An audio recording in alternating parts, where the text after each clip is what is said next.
આના પહેલાંના જે શોર્ટ્સ વિડીયો છે એમાં આ રીતે આપણે મટુકાનો એટલે કે કૃષ્ણફળનો વેલો બતાવેલો હતો અને એમાં ઘણા બધા કૃષ્ણફળ આવ્યા હતા અને આજે એ સરસ એકદમ મસ્ત પાકી ગયા છે। તો આજે એમાંથી હું તમારી સાથે શરબતની રેસીપી શેર કરું છું।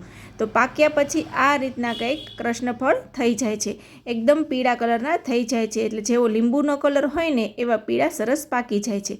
તો પાકેલા મટુકાનું શરબત બનાવવા માટે અહીં આપણે 3 નંગ મટુકા લીધા છે અને આ રીતે એને કાપી લેવાના છે અને અંદર તમે આ રીતે જોઈ શકો છો કે એકદમ સરસ એનો પલ્પ પણ પાકી ગયો છે અને કલર પણ ખૂબ જ સરસ છે। તો આ રીતે આપણે મિક્સરના જારમાં લઈ લેવાનું છે અને આ રીતે આપણે 3 મટુકાનો પલ્પ કાઢી લેવાનો છે અને સામે આપણે એમાં ડબલ ખાંડ લેવાની છે।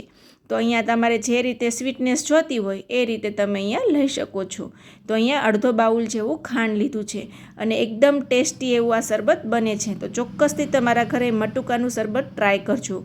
1 થી 1.5 ચમચી જેવું પિંક સોલ્ટ લેવાનું છે અને આ રીતે હવે એને ક્રશ કરી લેવાનું છે અને એમાં જરૂરિયાત મુજબ અત્યારે પાણી એડ કરવાનું છે। બાકીનું પાણી છે એ આપણે ઉપરથી એડ કરશું અને આમાં એટલી બધી શક્તિ હોય છે કે એનર્જી હોય છે કે માંદું માણસ હોય ને એ પણ આ જો 2 ગ્લાસ પીવે ને તો ઊભું થઈ જાય છે, એટલું શક્તિશાળી આ ડ્રિંક બને છે। જેમ ગ્લુકોઝનો બાટલો હોય ને એટલું એક આ ફળમાં એની એનર્જી હોય છે। તો ચોક્કસથી મટુકાનું એટલે કે કૃષ્ણફળનું અને ઇંગ્લિશમાં એને પેશન ફ્રૂટ કહે છે એનું શરબત બનાવી અને પીવો અને એનો ટેસ્ટ પણ એટલો જ સરસ છે।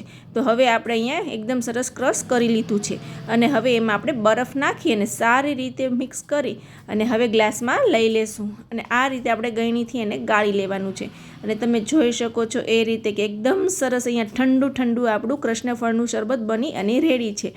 આ શરબતના 2 ગ્લાસ પીવો ને તો માંદા માણસ પણ ઊભા થઈ જાય એટલું એનર્જિક ડ્રિંક છે।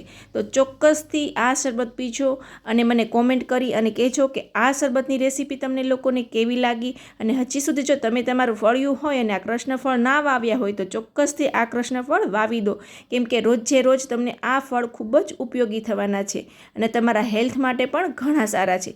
જો ડેઇલીનું આ 1 ગ્લાસ શરબત પી લેશો ને તો તમારે દવાખાને પણ નહીં જવું પડે, એટલું એનર્જિક ડ્રિંક તમને આ મળી રહેવાનું છે તમારા ઘરેથી જ। તો ચોક્કસથી આ રેસીપી ટ્રાય કરો અને મને કોમેન્ટ કરી અને જણાવો કે આ રેસીપી તમને કેવી લાગી। મળશું વધુ વિડીયો સાથે।